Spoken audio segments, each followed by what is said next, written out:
on t'a enseigné que tu as besoin de médicaments pour chaque douleur que tu ressens dans ton corps. Mais les moines bouddhistes ont découvert quelque chose de complètement différent il y a 2500 ans, que ton corps possède une pharmacie interne qui attend d'être activée. Quand tu arrêtes de lutter contre la douleur et que tu commences à écouter ce qu'elle essaie de te dire, quelque chose d'extraordinaire se produit.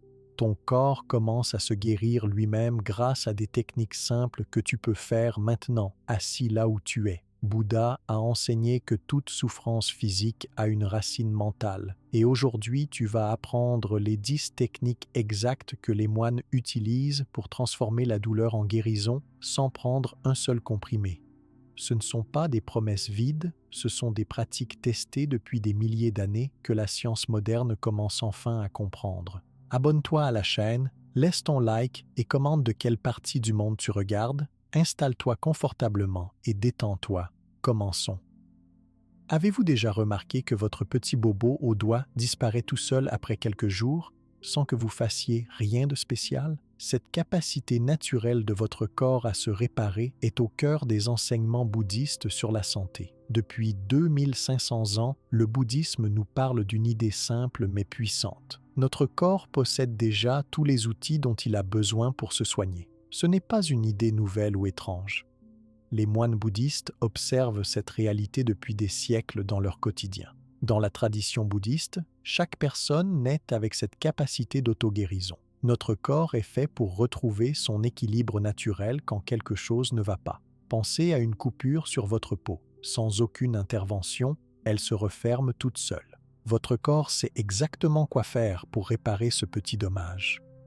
Il envoie du sang qui coagule, forme une croûte, puis de nouvelles cellules de peau se créent jusqu'à ce que la blessure disparaisse complètement. Le Bouddha enseignait que notre corps et notre esprit ne sont pas séparés.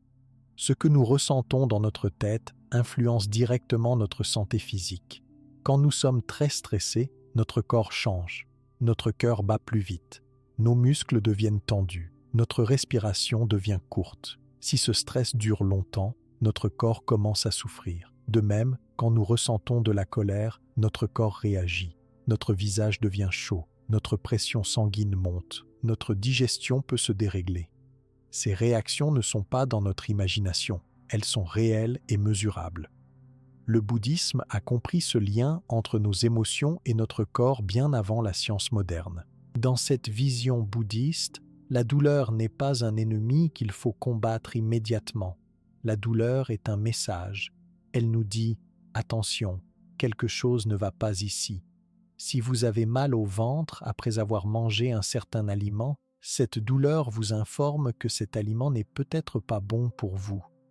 Si votre dos vous fait mal après être resté assis longtemps dans la même position, cette douleur vous dit qu'il est temps de bouger et de changer de posture.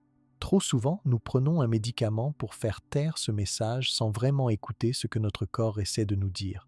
Le bouddhisme nous encourage à écouter attentivement ces signaux.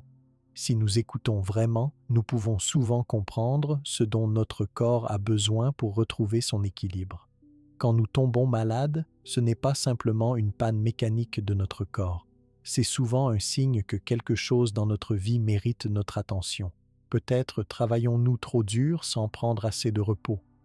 Peut-être mangeons-nous des aliments qui ne nous conviennent pas. Peut-être portons-nous des émotions difficiles comme la tristesse ou l'inquiétude depuis trop longtemps. Les moines bouddhistes ne rejettent pas la médecine moderne. Au contraire, ils voient les médicaments et les traitements comme des outils utiles. Mais ils nous rappellent que ces outils extérieurs fonctionnent mieux quand nous activons aussi nos capacités intérieures de guérison. Un médicament contre la fièvre sera plus efficace si nous nous reposons en même temps. Une opération guérira mieux si nous avons une attitude positive et calme. Cette approche nous invite à devenir actifs dans notre propre guérison. Au lieu de nous voir comme des victimes passives de la maladie qui attendent que quelqu'un d'autre les soigne, nous pouvons participer activement au processus. Nous pouvons observer nos habitudes, nos pensées et nos émotions. Nous pouvons faire des choix qui soutiennent notre bien-être naturel. Les pratiques que les moines bouddhistes ont développées au fil des siècles sont remarquablement simples. Elles ne demandent pas d'équipement spécial ou coûteux. Elles ne nécessitent pas d'études compliquées, elles sont accessibles à tous, quel que soit notre âge, notre condition physique ou notre situation de vie. Ces pratiques visent à maintenir l'harmonie entre le corps et l'esprit. Elles nous aident à renforcer notre capacité naturelle de guérison. Elles nous enseignent à créer les conditions intérieures où la santé peut s'épanouir naturellement. Une des pratiques fondamentales est simplement d'apprendre à respirer correctement. La respiration est le pont entre notre corps et notre esprit. Quand notre respiration devient calme et profonde, notre corps tout entier se détend. Notre système nerveux passe d'un état d'alerte à un état de repos. Dans cet état de repos, notre corps peut activer ses mécanismes de réparation et de guérison. Une autre pratique essentielle est la méditation. Méditer ne signifie pas vider complètement notre esprit, ce qui est impossible. La méditation nous apprend plutôt à observer nos pensées, sans nous laisser emporter par elles. Quand nous méditons régulièrement, nous devenons plus calmes face aux difficultés. Ce calme permet à notre corps de mieux fonctionner. Les moines bouddhistes pratiquent aussi l'attention à chaque moment de leur journée. Ils mangent en étant pleinement présents au goût, à l'odeur et à la texture de leur nourriture. Ils marchent en sentant chaque pas, chaque mouvement de leur corps.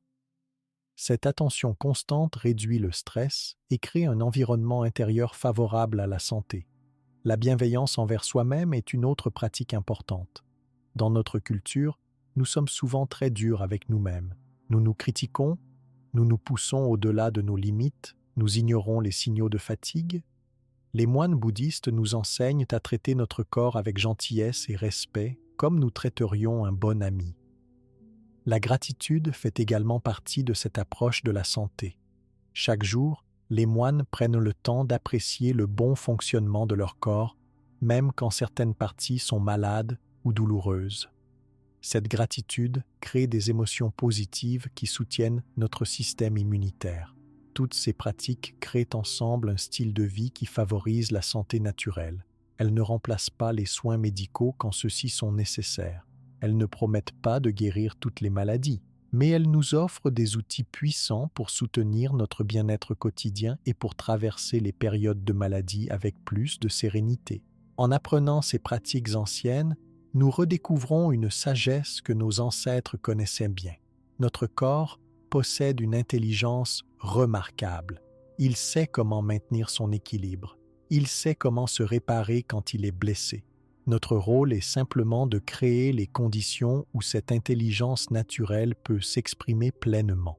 La méditation consciente est la première et peut-être la plus fondamentale de ces pratiques de guérison bouddhiste. Elle nous aide à développer une relation plus intime avec notre corps et ses sensations. En apprenant à être vraiment présent, nous pouvons commencer à entendre les messages subtils que notre corps nous envoie constamment. La méditation consciente pour soigner le corps.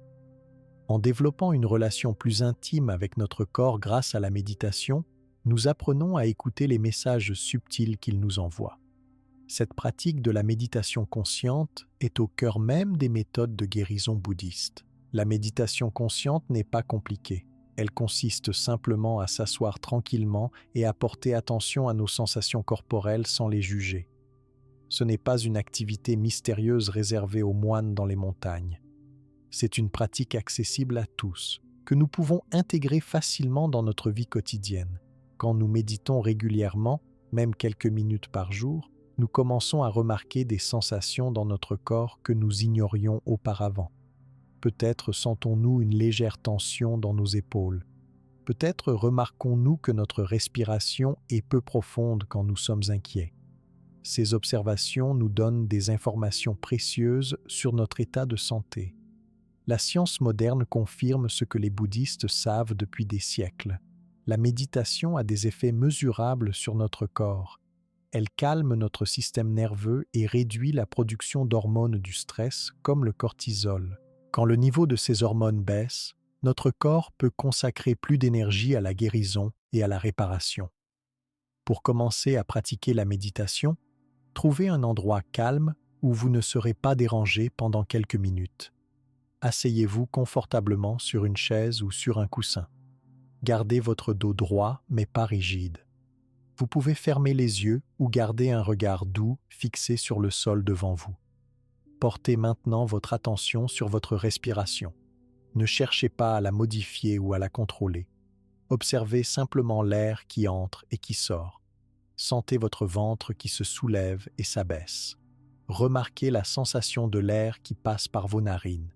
Très vite, vous allez constater que votre esprit s'égare. Vous commencez à penser à votre liste de courses, à un problème au travail ou à ce que vous allez manger ce soir. C'est normal et cela arrive à tout le monde, même aux moines qui pratiquent depuis des dizaines d'années. Quand vous remarquez que votre esprit s'est éloigné de la respiration, ramenez-le doucement, sans vous juger. Ce moment de prise de conscience est en fait le cœur de la méditation. Au début, vous pouvez pratiquer pendant 5 minutes. Avec le temps, vous pourrez augmenter progressivement jusqu'à 15 ou 20 minutes. Les moines bouddhistes méditent plusieurs heures chaque jour, mais même quelques minutes quotidiennes peuvent avoir des effets bénéfiques sur votre santé. La régularité est plus importante que la durée. Une personne qui médite tous les jours pendant 5 minutes obtiendra de meilleurs résultats qu'une personne qui médite 1 heure une fois par semaine. C'est comme se brosser les dents. Une pratique brève mais régulière est plus efficace qu'une séance occasionnelle intensive. La méditation nous aide à développer une présence calme et attentive qui nous permet de mieux percevoir les besoins de notre corps. Elle nous apprend aussi à observer la douleur ou l'inconfort sans réagir excessivement. Cette observation neutre permet souvent de réduire la souffrance associée à la douleur physique. Imaginons que vous ayez mal au dos. Normalement, nous réagissons à cette douleur par la frustration ou l'inquiétude. Ces réactions émotionnelles créent une tension supplémentaire qui peut aggraver la douleur. La méditation nous apprend à observer la douleur simplement comme une sensation, sans y ajouter toute une histoire. Voilà une sensation de brûlure dans le bas du dos, pourriez-vous noter mentalement. En observant ainsi, vous constaterez souvent que la douleur n'est pas fixe. Elle change d'intensité, elle se déplace légèrement, elle apparaît et disparaît.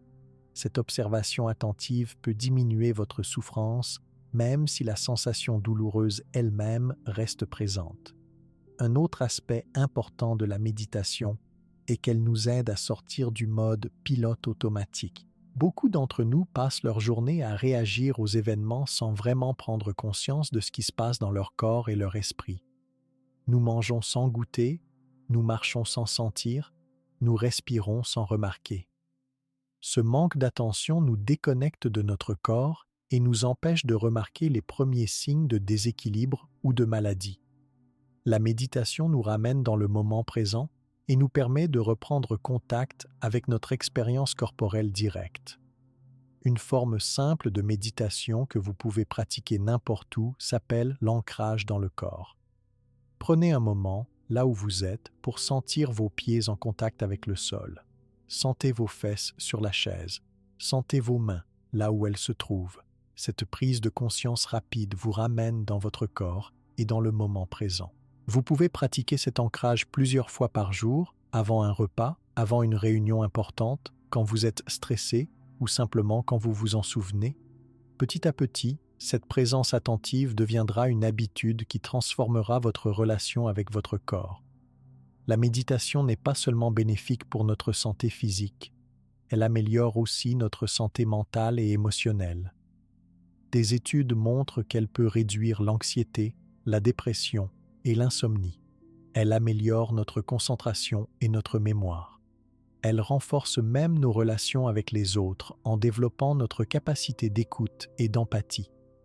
Dans la tradition bouddhiste, la méditation est souvent comparée à l'entraînement d'un muscle.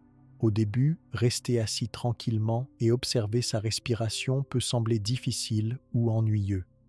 Notre esprit saute d'une pensée à l'autre comme un singe agité.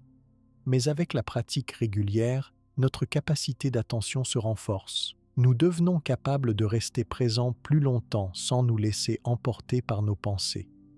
Il existe de nombreuses formes de méditation dans la tradition bouddhiste. La méditation sur la respiration que nous venons de décrire est la plus fondamentale. Elle est souvent la première qu'on enseigne aux débutants, Mais il existe aussi la méditation marchée, où l'on porte attention à chaque pas et à chaque mouvement du corps. Dans la méditation marchée, on avance très lentement, en pleine conscience de chaque sensation. On sent le pied qui se soulève, qui avance, qui se pose. On remarque le transfert du poids d'un pied à l'autre. Cette pratique est particulièrement utile pour les personnes qui ont du mal à rester assises longtemps ou qui se sentent agitées. La méditation peut aussi se pratiquer allongée, ce qui est idéal avant de s'endormir ou quand on est malade. Dans cette position, on porte attention à tout le corps, en commençant par les orteils et en remontant progressivement jusqu'au sommet du crâne. Cette pratique favorise un sommeil profond et réparateur. Quelle que soit la forme que vous choisissez, l'essentiel est de pratiquer régulièrement. Vous pouvez commencer par vous engager à méditer chaque jour pendant une semaine. Choisissez un moment précis de la journée, par exemple juste après vous être levé ou juste avant de vous coucher, et tenez-vous à cet horaire. Après une semaine, évaluez les effets sur votre bien-être et décidez si vous souhaitez continuer. De nombreuses personnes trouvent utile de méditer avec d'autres. Vous pouvez chercher un groupe de méditation dans votre quartier ou utiliser une des nombreuses applications qui offrent des méditations guidées. Ces ressources peuvent vous aider à maintenir votre motivation et à approfondir votre pratique. N'oubliez pas que la méditation n'est pas une compétition. Il n'y a pas de bonne ou de mauvaise méditation. Même une séance où vous avez l'impression que votre esprit n'arrête pas de vagabonder est bénéfique. Le simple fait de remarquer que votre attention s'est égarée et de la ramener doucement à votre respiration renforce votre capacité de présence attentive. La méditation est un outil puissant pour activer notre capacité naturelle de guérison. En nous aidant à calmer notre esprit et à réduire notre stress, elle crée les conditions idéales pour que notre corps puisse se réparer et se régénérer. Elle nous permet aussi de mieux comprendre les messages que notre corps nous envoie afin que nous puissions répondre à ses besoins avant qu'un petit déséquilibre ne devienne un problème de santé plus grave. Avec la pratique régulière de la méditation, nous développons progressivement une nouvelle relation avec notre corps basée sur l'écoute bienveillante plutôt que sur le contrôle ou l'ignorance. Cette relation nous permet d'accéder à notre sagesse corporelle innée et de collaborer avec notre corps pour maintenir ou retrouver la santé. La respiration est au cœur de la méditation. Chaque fois que nous ramenons notre attention à notre souffle, nous renforçons le lien entre notre corps et notre esprit. La respiration est aussi un outil de guérison en soi, comme nous allons le découvrir en explorant le pouvoir thérapeutique de la respiration profonde. Le pouvoir guérisseur de la respiration profonde. La respiration est un pont naturel entre notre corps et notre esprit. En portant attention à notre souffle pendant la méditation, nous renforçons déjà notre capacité d'auto-guérison. Mais la respiration elle-même, pratiquée d'une certaine façon, devient un outil thérapeutique extrêmement puissant. Dans notre vie quotidienne, notre respiration est souvent superficielle et courte. Nous utilisons seulement la partie supérieure de nos poumons, près de la poitrine. Cette respiration limitée ne nous fournit pas tout l'oxygène dont notre corps a besoin pour fonctionner de façon optimale. Elle contribue aussi à maintenir notre corps dans un état d'alerte constant, ce qui augmente notre stress. La respiration profonde, en revanche, mobilise pleinement le diaphragme. Le diaphragme est un grand muscle en forme de dôme qui sépare votre poitrine de votre abdomen.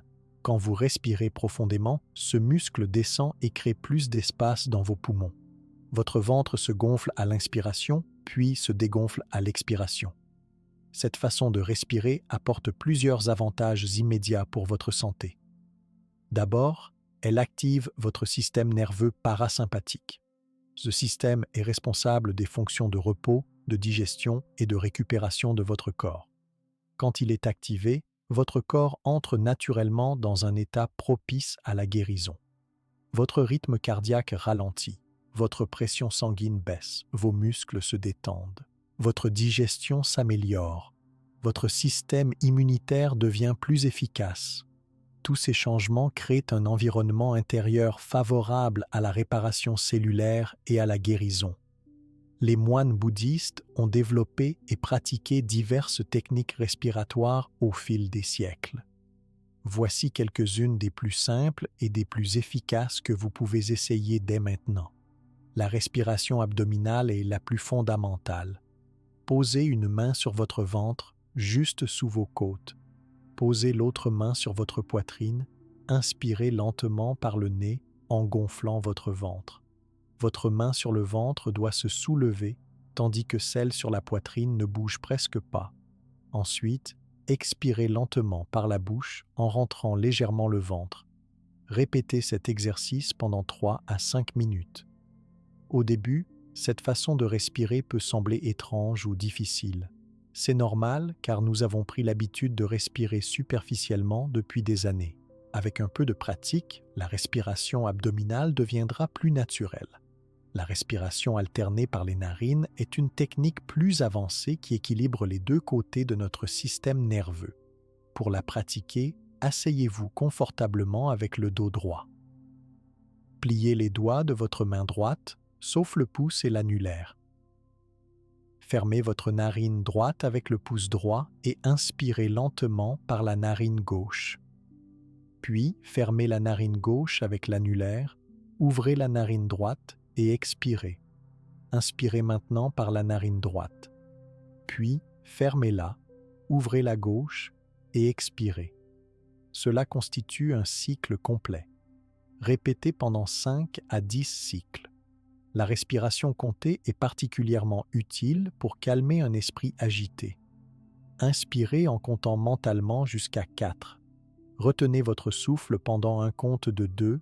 Expirez en comptant jusqu'à 6. Recommencez. Les nombres exacts ne sont pas importants. L'essentiel est que votre expiration soit plus longue que votre inspiration, ce qui active davantage le système nerveux parasympathique.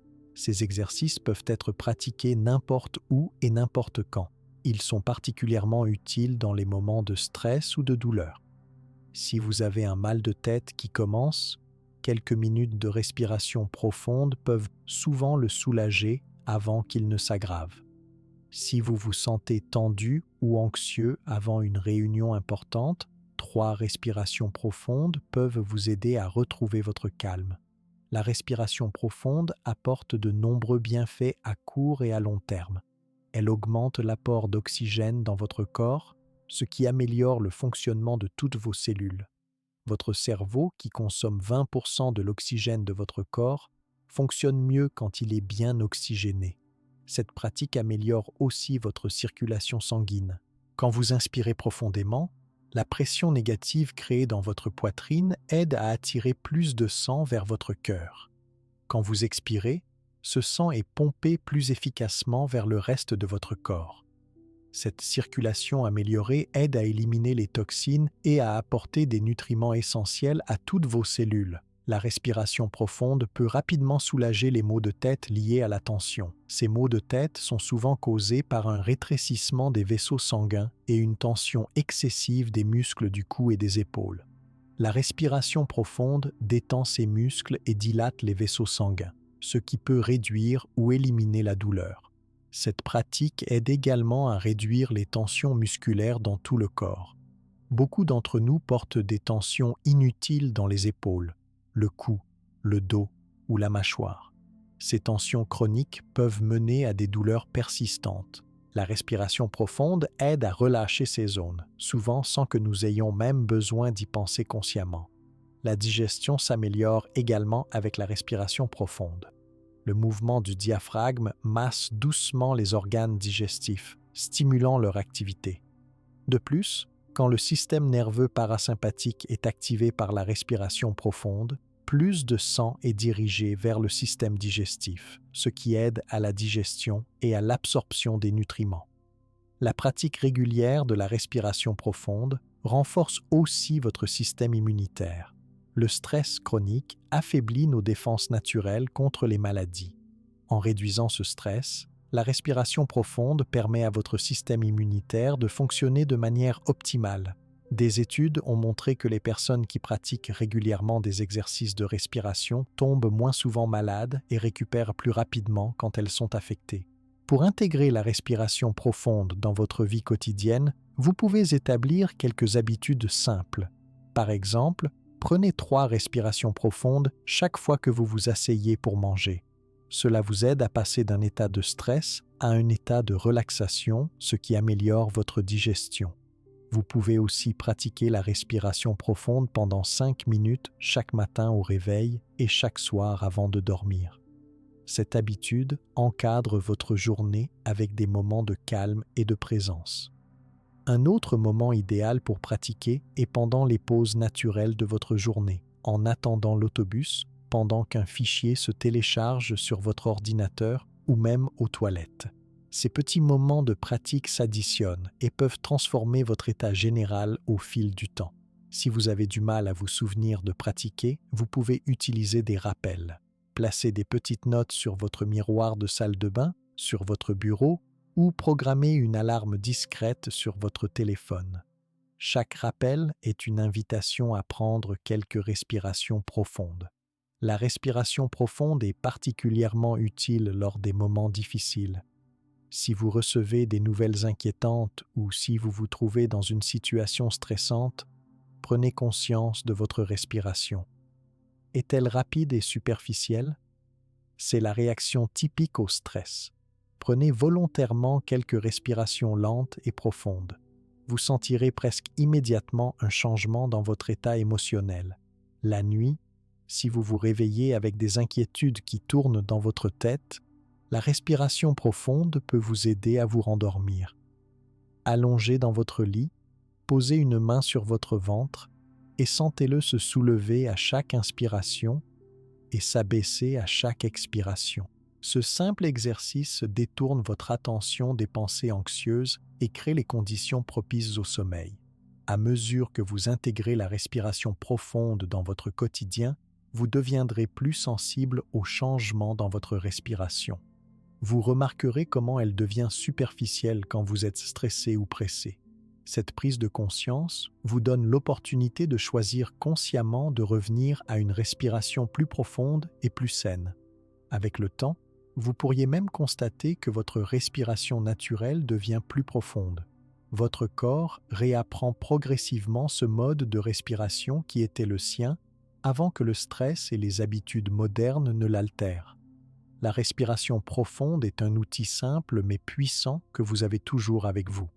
Elle ne coûte rien, ne nécessite aucun équipement spécial et peut être pratiquée n'importe où. C'est peut-être le remède le plus accessible qui existe. En accordant quelques minutes chaque jour à cette pratique, vous investissez dans votre santé à long terme. Vous réduisez l'impact négatif du stress sur votre corps. Vous améliorez le fonctionnement de tous vos systèmes internes. Et vous développez une ressource précieuse à laquelle vous pouvez faire appel dans les moments difficiles. Pour approfondir votre connexion avec votre corps et développer une conscience encore plus fine de vos sensations physiques, la pratique du scan corporel est une étape naturelle après avoir maîtrisé les bases de la respiration profonde. Cette technique vous permet d'explorer systématiquement chaque partie de votre corps, en identifiant les zones de tension ou de douleur que vous pourriez ignorer habituellement. Le scan corporel pour détecter et relâcher les tensions. Après avoir pratiqué la respiration profonde, vous aurez naturellement développé une meilleure conscience de votre corps. Cette connexion renforcée vous prépare parfaitement à explorer une technique puissante, le scan corporel. Cette pratique vous permet d'examiner systématiquement chaque partie de votre corps pour identifier les zones tendues ou douloureuses dont vous n'avez peut-être même pas conscience. Le scan corporel est une technique où vous portez successivement votre attention sur chaque partie de votre corps, en commençant généralement par les orteils et en remontant progressivement jusqu'au sommet de votre crâne. C'est comme si vous envoyiez un rayon de conscience qui éclaire chaque zone de votre corps l'une après l'autre. Pour réaliser un scan corporel, trouvez un moment tranquille où vous ne serez pas dérangé pendant 15 à 30 minutes. Allongez-vous confortablement sur le dos, sur un tapis de yoga, un lit ou un tapis épais. Vous pouvez placer un petit coussin sous votre tête et un autre sous vos genoux si cela vous aide à vous sentir plus à l'aise. Fermez les yeux pour minimiser les distractions visuelles. Commencez par prendre quelques respirations profondes pour vous installer dans l'exercice. Sentez votre corps qui s'enfonce légèrement dans le sol à chaque expiration. Puis, portez votre attention sur vos orteils du pied gauche. Observez toutes les sensations présentes. Peut-être de la chaleur, du froid, des picotements, une lourdeur, une légèreté, ou peut-être aucune sensation particulière. Il n'y a pas de bonne ou de mauvaise sensation à ressentir. Restez avec ces sensations pendant quelques respirations sans essayer de les changer. Soyez simplement présent et attentif. Ensuite, déplacez votre attention vers la plante de votre pied gauche, puis le talon, la cheville, le mollet, le genou, la cuisse. Pour chaque zone, prenez le temps d'observer ce qui est présent. Après avoir scanné toute la jambe gauche, passez à la jambe droite. Commencez par les orteils du pied droit et remontez de la même façon jusqu'à la cuisse. Puis, portez votre attention sur votre bassin, votre bas du dos, votre abdomen, votre poitrine, votre haut du dos. Continuez avec vos doigts de la main gauche, votre paume, votre poignet, votre avant-bras, votre coude, votre bras jusqu'à l'épaule. Faites de même avec le bras droit, puis explorez votre cou, votre gorge, votre visage, mâchoire, bouche, nez, yeux, oreilles, front, et enfin le sommet et l'arrière de votre crâne. Dans la perspective bouddhiste, les tensions physiques sont souvent liées à des émotions que nous n'avons pas exprimées ou à un stress que nous portons sans en être conscients. Par exemple, beaucoup de personnes accumulent de la tension dans leurs épaules quand elles sont anxieuses ou dans leur mâchoire quand elles sont frustrées. En reconnaissant ces tensions, vous pouvez commencer à les relâcher consciemment. Une méthode efficace est d'imaginer que votre respiration circule directement dans la zone tendue. À chaque inspiration, imaginez que l'air entre dans cette partie de votre corps. À chaque expiration, imaginez que la tension se dissout et quitte votre corps. Si vous trouvez une zone particulièrement tendue ou douloureuse, ne luttez pas contre cette sensation. Ne tentez pas de la faire disparaître par la force. Au contraire, donnez-lui de l'espace. Accueillez-la avec curiosité et bienveillance. Parfois, le simple fait d'accorder de l'attention à une zone tendue permet à cette tension de commencer à se relâcher. Une variante intéressante du scan corporel est d'y ajouter une contraction musculaire volontaire avant le relâchement. Quand vous portez votre attention sur une partie de votre corps, contractez légèrement ces muscles pendant 3 à 5 secondes, puis relâchez-les complètement. Cette approche peut aider à libérer des tensions plus profondes et à créer un contraste clair entre l'état de tension et l'état de relaxation. Le scan corporel aide à développer une perception plus fine de votre corps. Cette conscience accrue vous permet de détecter plus rapidement les déséquilibres avant qu'ils ne deviennent problématiques. Par exemple, vous pourriez remarquer une légère raideur dans votre cou avant qu'elle ne se transforme en véritable douleur.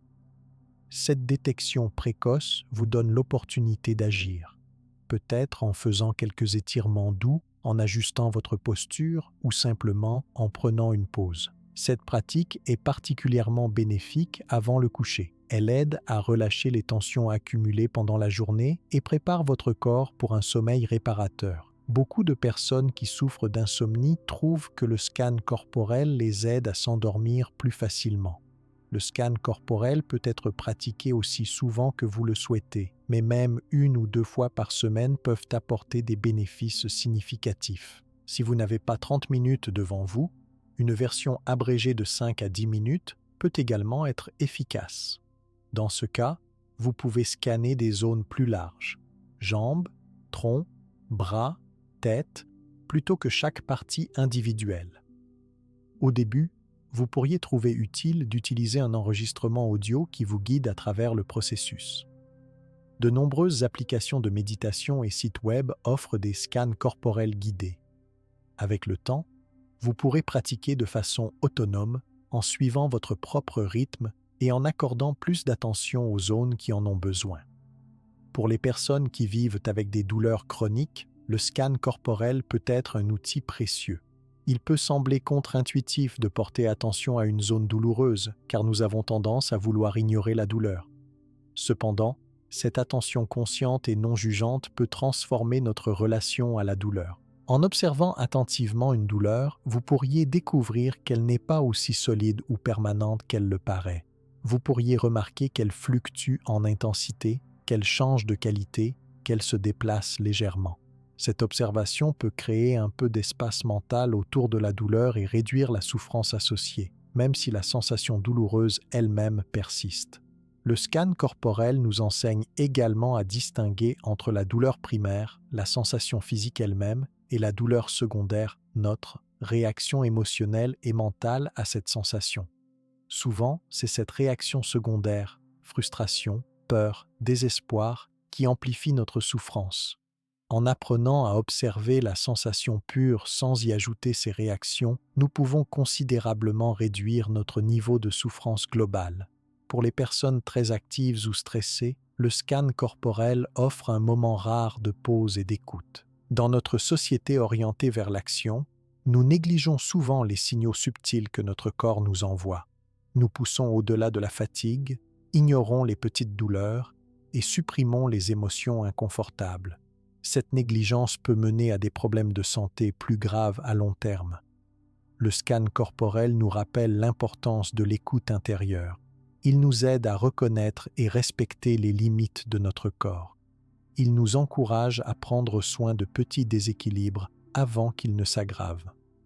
Cette attention préventive peut nous épargner beaucoup de souffrance. Une pratique régulière du scan corporel développe aussi notre capacité à rester présent avec des sensations inconfortables sans réagir immédiatement. Cette compétence est utile non seulement pour gérer la douleur physique, mais aussi pour naviguer les difficultés émotionnelles de la vie quotidienne. Nous devenons plus capables de ressentir pleinement nos émotions sans être submergés par elles. Au fil du temps, vous pourriez remarquer que certaines zones de votre corps attirent régulièrement votre attention pendant le scan corporel. Ces zones récurrentes de tension peuvent vous donner des indices sur des schémas émotionnels ou comportementaux dans votre vie. Par exemple, des tensions fréquentes dans le cou peuvent indiquer que vous prenez trop de responsabilités. Des tensions dans le bas du dos peuvent suggérer que vous ne vous sentez pas suffisamment soutenu. Ces observations peuvent vous inviter à des ajustements dans votre vie quotidienne, peut-être déléguer certaines tâches, demander de l'aide ou créer plus d'équilibre entre activité et repos. Le scan corporel devient ainsi non seulement un outil de relaxation, mais aussi un guide pour une vie plus équilibrée et consciente. Après avoir pratiqué le scan corporel pendant un certain temps, vous pourriez constater que votre relation avec votre corps change. Au lieu de le voir comme une machine qui devrait fonctionner parfaitement ou comme un problème à résoudre quand quelque chose ne va pas, vous commencez à le percevoir comme un partenaire avec qui vous êtes en dialogue constant. Ce dialogue intérieur est au cœur de l'approche bouddhiste de la guérison. Votre corps vous parle constamment à travers ses sensations. Le scan corporel vous apprend à écouter ce langage subtil et à y répondre avec sagesse et compassion. En développant cette capacité d'écoute intérieure, vous préparez le terrain pour des pratiques encore plus puissantes comme la visualisation positive. Cette technique utilise le pouvoir de votre esprit pour influencer directement les processus de guérison dans votre corps. La visualisation positive pour activer la guérison. L'écoute intérieure développée grâce au scan corporel ouvre la porte à une technique encore plus puissante pour influencer notre santé. Cette méthode utilise la force de notre esprit pour soutenir directement les processus de guérison naturelle de notre corps. La visualisation positive. La visualisation positive est une technique où nous utilisons notre imagination pour créer des images mentales qui représentent la guérison en train de se produire dans notre corps. C'est un peu comme si nous envoyions des instructions positives à notre corps à travers des images que nous créons dans notre esprit. Cette pratique existe depuis des milliers d'années dans les traditions bouddhistes. Les moines ont observé que notre esprit et notre corps ne sont pas séparés, mais forment un système unique où chaque partie influence l'autre. Quand nous imaginons quelque chose de manière vivante et détaillée, notre corps réagit comme si l'événement se produisait réellement. C'est pourquoi juste penser à un citron peut faire saliver notre bouche. Pour commencer une séance de visualisation, installez-vous confortablement dans un endroit calme où vous ne serez pas dérangé pendant 15 à 20 minutes. Vous pouvez vous asseoir dans un fauteuil ou vous allonger sur un lit. L'essentiel est que votre corps soit bien soutenu et que vous puissiez vous détendre complètement. Fermez les yeux et prenez quelques respirations profondes pour vous détendre. Sentez votre corps qui devient lourd et calme. Puis, commencez à créer une image mentale qui représente la guérison pour vous. Par exemple, si vous avez une inflammation dans votre genou, vous pourriez imaginer une lumière dorée et chaude qui pénètre dans votre genou. Visualisez cette lumière qui enveloppe l'articulation, qui apaise l'inflammation, qui répare les tissus endommagés. Voyez la rougeur et le gonflement qui diminuent. Sentez la fraîcheur et le confort qui remplacent la chaleur et la douleur de l'inflammation. Si vous essayez de guérir d'un rhume, vous pourriez visualiser vos globules blancs comme de petits travailleurs efficaces qui nettoient votre système respiratoire. Voyez-les qui entourent les virus, les neutralisent et les éliminent de votre corps. Imaginez vos voies respiratoires qui se dégagent, l'inflammation qui diminue et l'air qui circule librement à nouveau. Pour un problème digestif, vous pourriez imaginer votre système digestif comme un fleuve qui coule paisiblement. Visualisez les aliments qui se décomposent facilement et sont absorbés parfaitement par votre corps. Voyez vos intestins qui fonctionnent de manière optimale, sans douleur ni gêne. Les moines tibétains ont développé des visualisations plus élaborées qui impliquent des divinités guérisseuses comme le Bouddha de la médecine. Dans cette pratique, on visualise cette divinité bleue assise au-dessus de notre tête, rayonnant de lumière guérissante qui pénètre notre corps. On imagine cette lumière bleue qui circule dans chaque cellule, chaque organe, chaque tissu, apportant guérison et harmonie. On peut réciter un mantra associé à cette divinité comme Tayata Om Bekanze, Bekanze, Maha, Bekanze, Radza, Samudgate Soa, qui est considéré comme ayant des propriétés curatives. Vous n'avez pas besoin d'être bouddhiste pour utiliser ces visualisations. Vous pouvez les adapter à votre propre système de croyance ou créer des images qui ont une résonance personnelle pour vous. La science moderne commence à valider cette approche ancienne. Des études montrent que la visualisation peut influencer positivement plusieurs aspects de notre santé physique. Elle peut renforcer notre système immunitaire, accélérer la guérison des blessures, réduire la douleur et même modifier notre réponse aux traitements médicaux.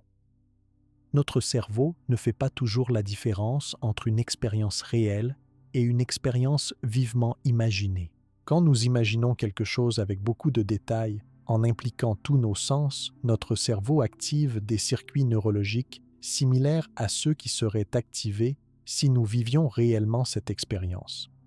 Cette activation peut déclencher des réactions physiologiques réelles dans notre corps. Par exemple, quand nous imaginons un processus de guérison, notre corps peut libérer des substances chimiques qui soutiennent ce processus. Pour être efficace, la visualisation doit être pratiquée régulièrement, idéalement chaque jour. 15 minutes par jour sont plus bénéfiques qu'1 heure une fois par semaine. La régularité crée une empreinte plus profonde dans notre esprit et notre corps. Le meilleur moment pour pratiquer est souvent le matin au réveil ou le soir avant de dormir, quand notre esprit est naturellement plus calme et réceptif. Mais vous pouvez aussi pratiquer à tout moment de la journée qui vous convient, l'important étant de trouver un moment où vous pouvez être tranquille et concentré. Pour créer des visualisations efficaces, il est important d'impliquer autant de sens que possible. Ne vous limitez pas à des images visuelles. Incluez aussi des sensations tactiles, chaleur, fraîcheur, picotement, des sons, peut-être une musique apaisante ou le son de votre respiration, des odeurs, comme une fragrance relaxante, et même des goûts si cela est pertinent pour votre visualisation. Plus vos images mentales sont vivantes et détaillées, plus elles auront d'impact sur votre corps. Prenez le temps de construire des scènes riches et précises. Si vous visualisez une plage comme lieu de guérison, sentez le sable sous vos pieds, la chaleur du soleil sur votre peau, l'odeur de l'océan, le son des vagues. Il est également utile de créer des affirmations positives qui accompagnent vos visualisations. Ces phrases simples renforcent le message de guérison. Par exemple, « Chaque jour, mon corps devient plus fort et plus sain » ou « Je suis en paix et mon corps guérit naturellement ». Ne vous inquiétez pas si votre esprit vagabonde pendant la visualisation. C'est normal et cela arrive à tout le monde.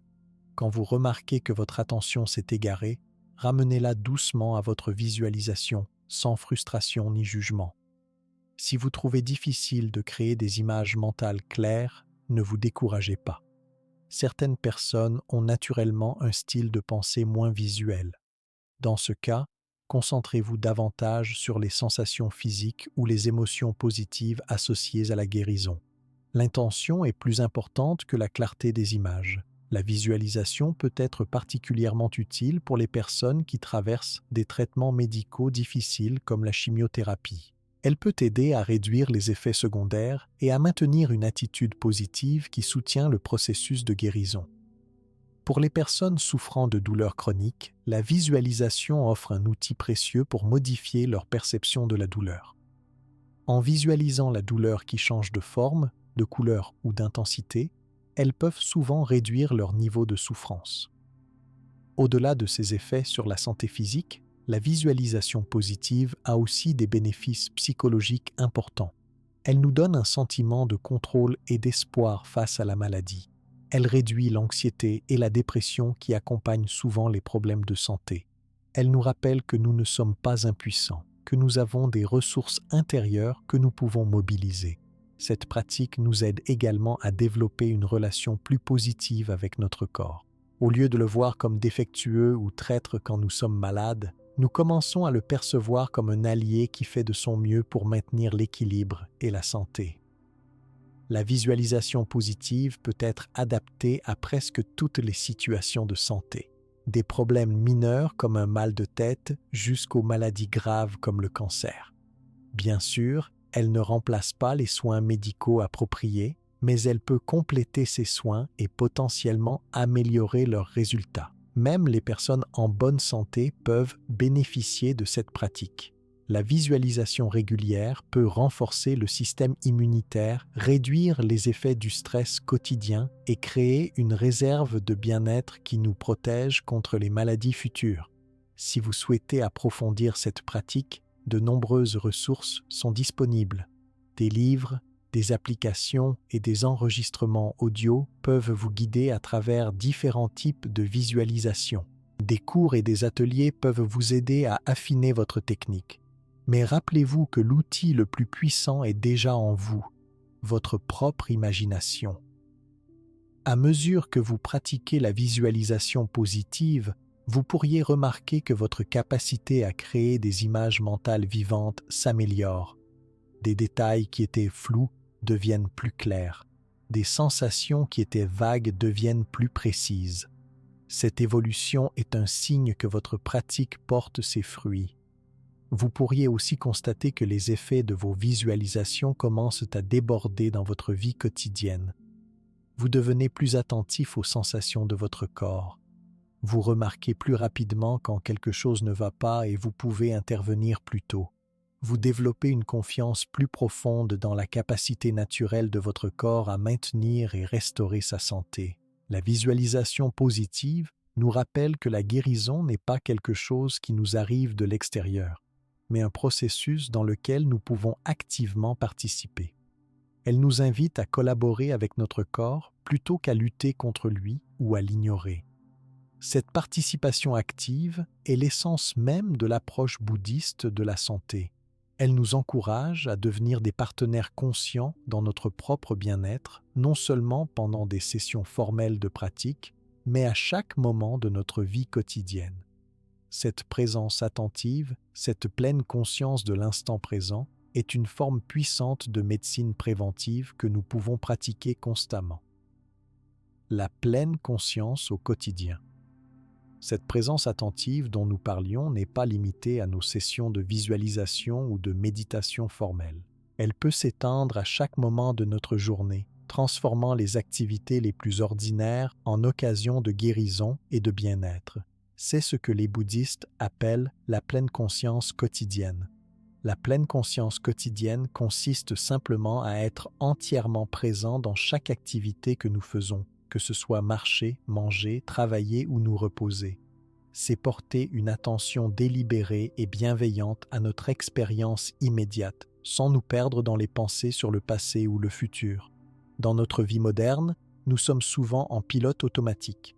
Nous prenons une douche en pensant à notre journée de travail. Nous mangeons en regardant notre téléphone.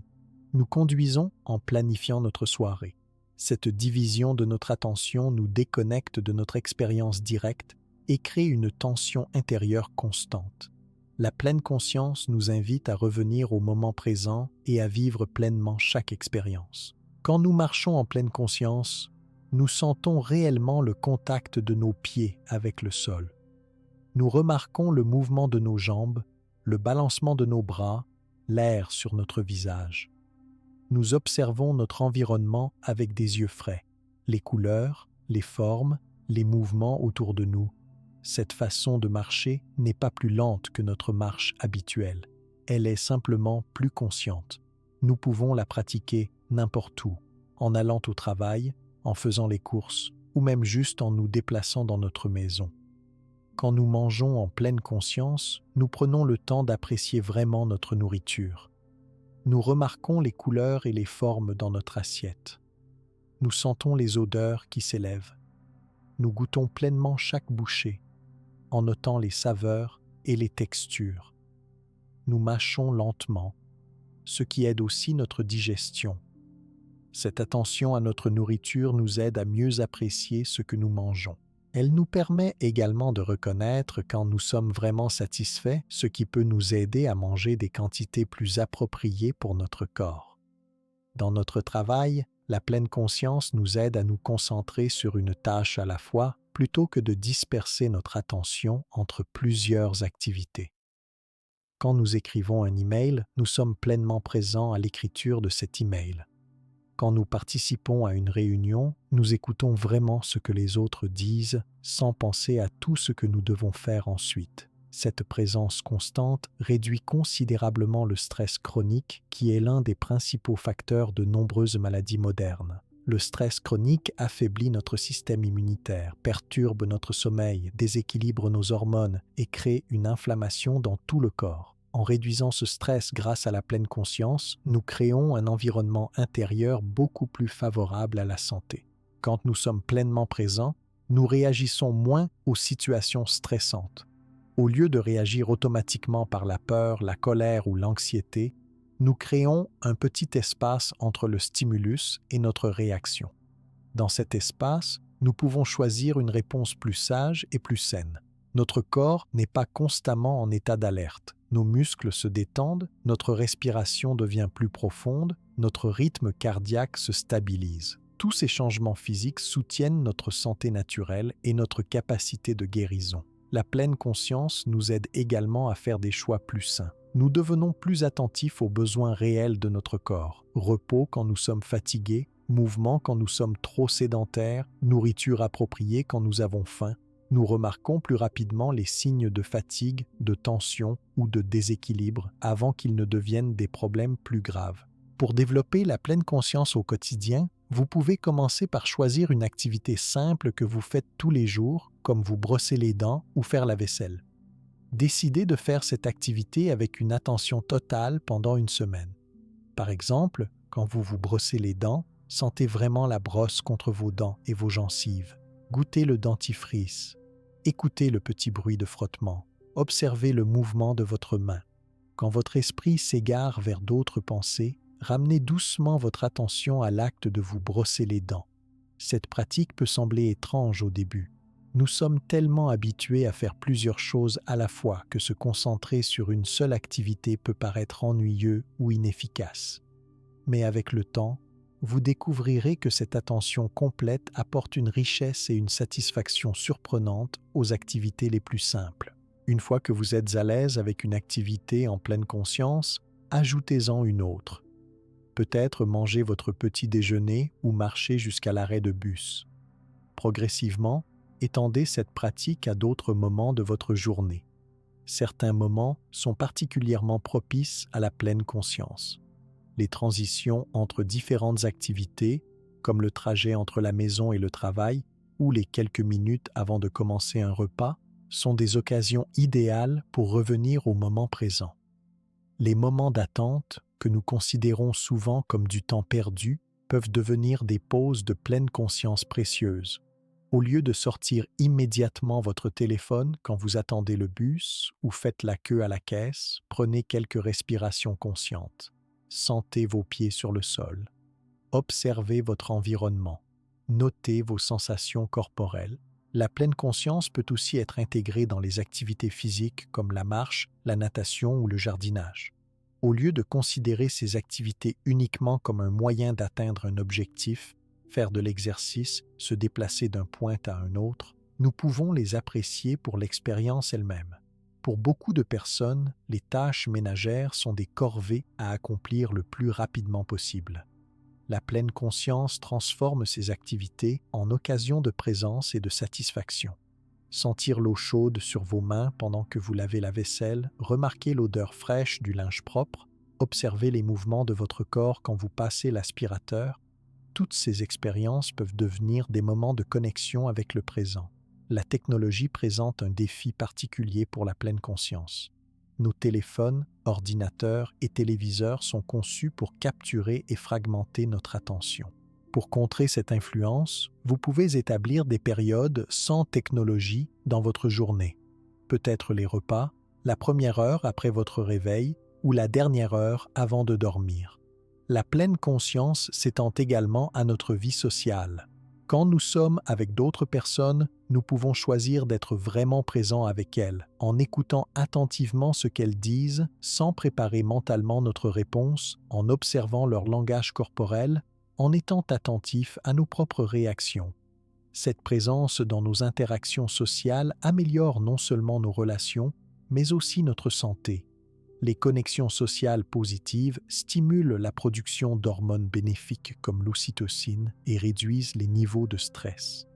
La pleine conscience nous aide également à gérer les émotions difficiles qui peuvent affecter notre santé. Au lieu de réprimer ou d'être submergés par des émotions comme la colère, la peur ou la tristesse, nous apprenons à les observer avec curiosité et bienveillance.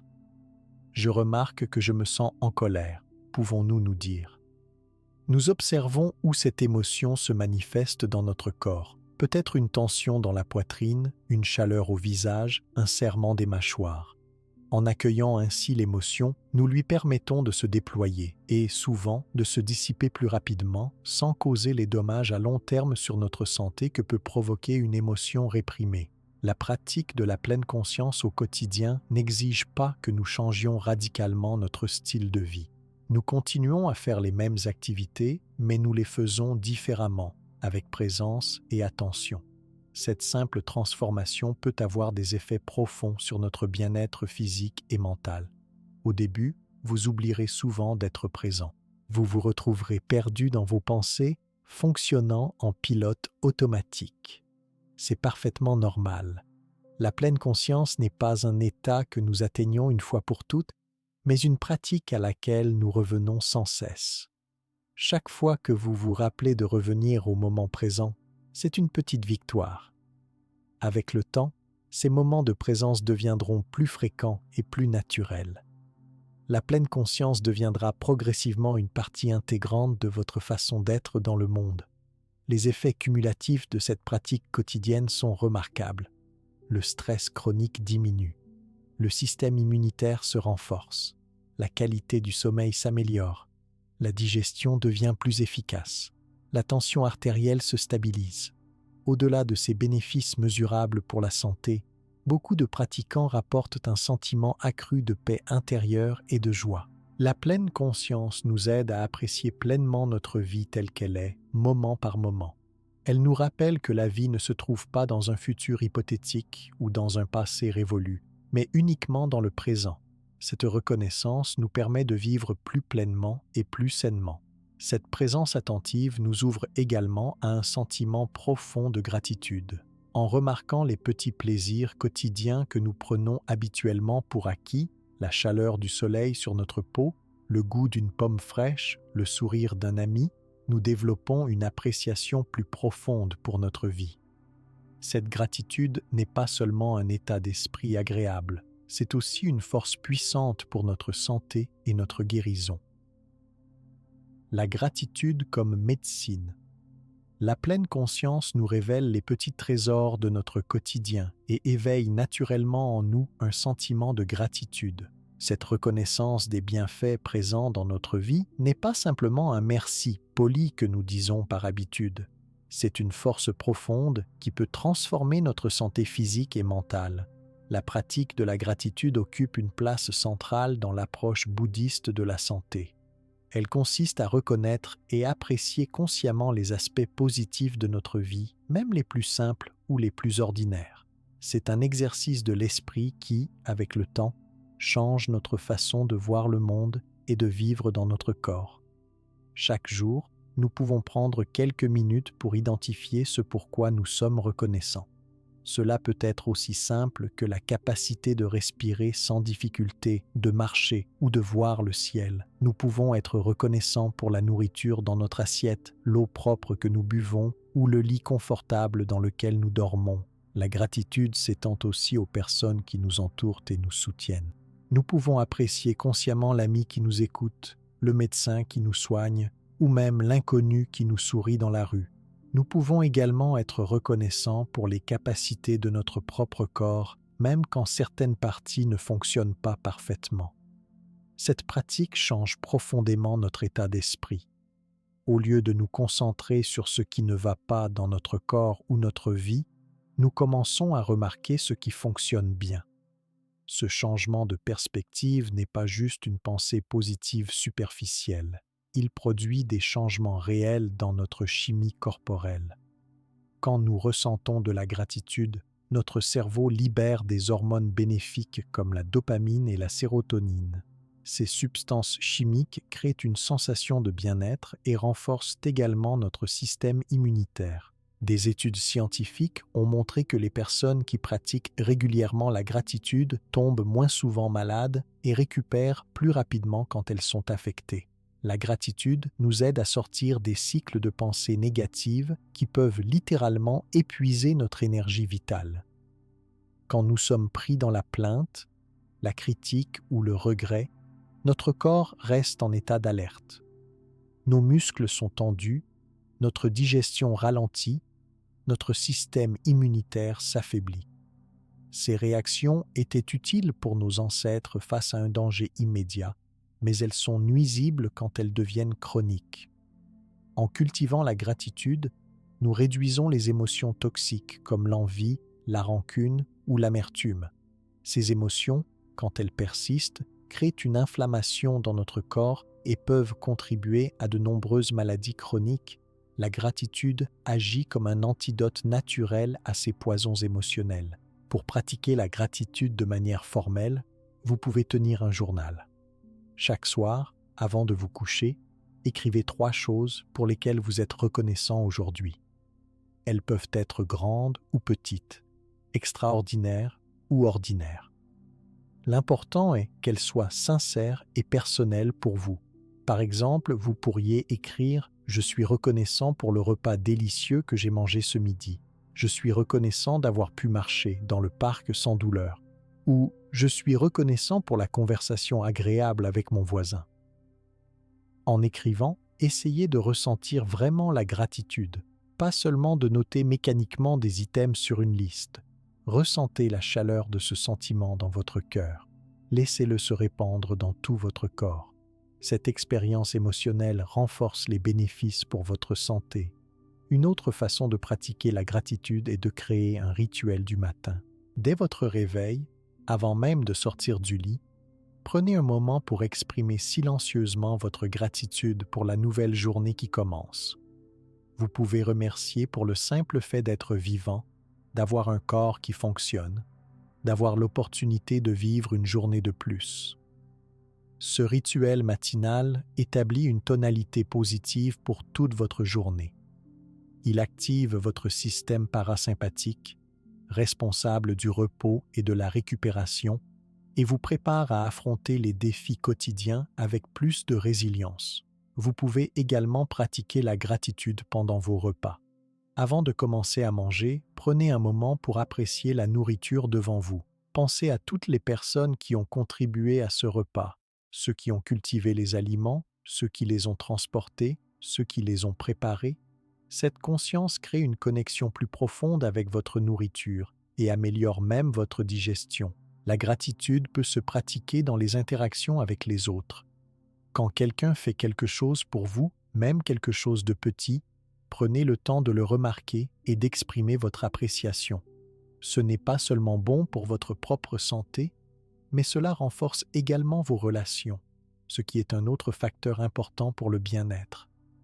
Cette pratique est particulièrement utile dans les moments difficiles, quand la maladie ou la douleur semblent occuper tout notre champ d'attention. Dans ces moments, il peut être difficile de trouver des raisons d'être reconnaissant. Pourtant, c'est précisément quand nous en avons le plus besoin.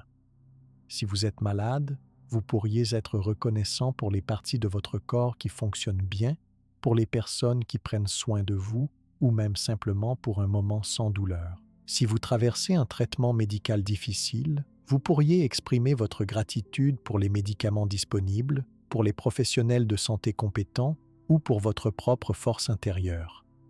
Ces petites îles de gratitude dans un océan de difficultés peuvent vous donner la force de continuer. Elles créent des pauses dans la souffrance et rappellent à votre corps qu'il est capable de guérir. La gratitude change aussi notre relation avec notre corps. Dans notre culture, nous avons souvent une relation critique avec notre corps, en nous concentrant sur ses défauts ou ses limitations. La gratitude nous invite à voir notre corps comme un allié précieux qui fait de son mieux avec les ressources disponibles. Au lieu de vous fâcher contre votre corps quand il est malade ou blessé, vous pouvez le remercier pour tout ce qu'il fait bien. Vous pouvez être reconnaissant pour votre cœur qui bat sans que vous ayez à y penser, pour vos poumons qui respirent, pour votre peau qui vous protège. Cette attitude de reconnaissance crée un environnement intérieur plus favorable à la guérison. La gratitude n'est pas un déni des problèmes réels. Elle ne nous demande pas d'ignorer la douleur ou de prétendre que tout va bien quand ce n'est pas le cas. Elle nous invite plutôt à élargir notre perspective pour inclure aussi ce qui fonctionne, ce qui va bien, ce qui est source de joie ou de confort dans notre vie. Cette perspective plus large nous donne un équilibre mental qui soutient notre santé physique. Elle nous rappelle que même au milieu des difficultés, il y a des ressources sur lesquelles nous pouvons nous appuyer, des raisons d'espérer, des motifs de continuer. Avec le temps, la pratique régulière de la gratitude modifie littéralement les circuits de notre cerveau. Des études en neurosciences montrent que notre cerveau devient plus sensible aux expériences positives et moins réactif aux expériences négatives. Ce changement n'est pas juste psychologique, il affecte directement notre physiologie, réduisant l'inflammation et renforçant notre immunité. La gratitude est accessible à tous, quelles que soient nos circonstances. Même dans les situations les plus difficiles, il y a toujours quelque chose pour lequel nous pouvons être reconnaissants. Cette pratique ne coûte rien, ne demande pas d'équipement spécial et peut être adaptée à tous les modes de vie et toutes les croyances. Pour approfondir votre pratique de la gratitude, vous pouvez vous engager à noter 3 choses pour lesquelles vous êtes reconnaissant chaque jour pendant 21 jours. Cette période est suffisante pour commencer à former une nouvelle habitude mentale. Au bout de ces 3 semaines, vous pourriez constater que vous remarquez spontanément plus de choses positives dans votre vie. Vous pouvez également créer des rappels visuels de gratitude dans votre environnement. Par exemple, un petit objet sur votre bureau peut vous rappeler de prendre une pause gratitude au milieu de votre journée de travail. Une note sur votre réfrigérateur peut vous inviter à être reconnaissant avant de préparer un repas. Les moines bouddhistes incorporent la gratitude dans leur routine quotidienne à travers des prières et des méditations spécifiques. Une pratique courante consiste à réciter 5 contemplations avant chaque repas, exprimant la gratitude pour la nourriture, pour ceux qui l'ont préparée, et pour la capacité de manger et de se nourrir. Cette conscience de la valeur de la nourriture nous amène naturellement à considérer comment nous mangeons. L'alimentation n'est pas seulement une question de carburant pour notre corps, c'est un acte de connexion avec le monde qui nous entoure. La façon dont nous choisissons, préparons et consommons notre nourriture peut être une forme puissante de médecine préventive et curative. L'alimentation consciente pour nourrir le corps et l'esprit. Notre alimentation est bien plus qu'une simple question de calories ou de nutriments. En portant attention et gratitude à notre nourriture, nous transformons l'acte de manger en une pratique de guérison. Cette approche, que l'on nomme l'alimentation consciente, constitue un aspect essentiel des méthodes bouddhistes pour maintenir et restaurer la santé. L'alimentation consciente nous invite à considérer la nourriture comme un médicament qui peut soit soutenir notre santé, soit provoquer la maladie. Les aliments que nous choisissons, la façon dont nous les préparons et comment nous les mangeons ont tous un impact profond sur notre bien-être physique et mental. Les moines bouddhistes suivent généralement un régime simple et équilibré. Ils privilégient les aliments naturels et non transformés, fruits frais, légumes de saison, céréales complètes, légumineuses et, selon les traditions, de petites quantités de produits animaux. Ils évitent les excès de sucre, de sel et de graisse, ainsi que les aliments très transformés qui contiennent des additifs chimiques. Ce régime n'est pas suivi par discipline rigide ou privation. Les moines ont observé au fil des siècles que ces choix alimentaires soutiennent leurs pratiques spirituelles en gardant leur corps énergique et leur esprit clair. Ils ont remarqué que certains aliments créent de l'agitation ou de la lourdeur, tandis que d'autres favorisent la stabilité et la clarté. Mais dans la tradition bouddhiste, il ne suffit pas de manger les bons aliments. La façon dont nous mangeons est tout aussi importante. L'alimentation consciente implique de manger lentement, en savourant chaque bouchée. Nous prenons le temps de bien mâcher notre nourriture, ce qui non seulement améliore la digestion, mais nous permet aussi de goûter pleinement les saveurs. Pour pratiquer l'alimentation consciente, commencez par vous asseoir confortablement à table, sans distraction comme la télévision, les livres ou le téléphone. Prenez quelques respirations profondes pour vous installer dans le moment présent. Regardez votre assiette et observez les couleurs, les formes et les textures des aliments. Prenez un moment pour ressentir de la gratitude pour cette nourriture. Pensez à toutes les étapes nécessaires pour qu'elle arrive jusqu'à vous. La terre qui l'a fait pousser, la pluie et le soleil qui ont nourri les plantes, les personnes qui ont cultivé, récolté, transporté et préparé ces aliments. Cette réflexion crée une connexion plus profonde avec votre repas.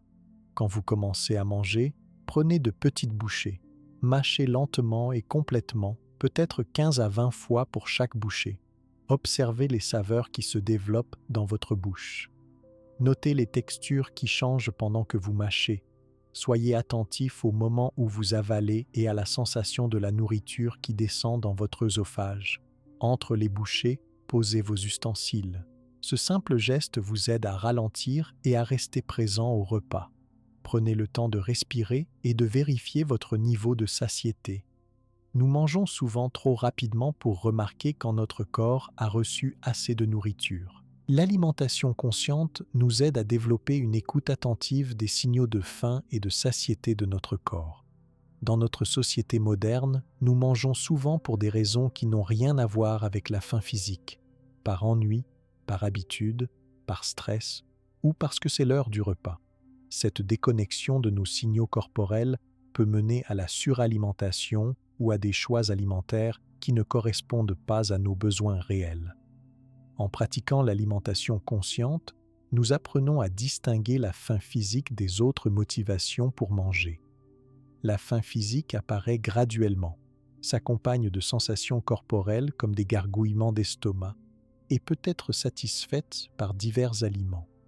Les autres formes de faim, comme l'envie émotionnelle de manger, apparaissent souvent soudainement, ciblent des aliments spécifiques et persistent même après que l'estomac est plein.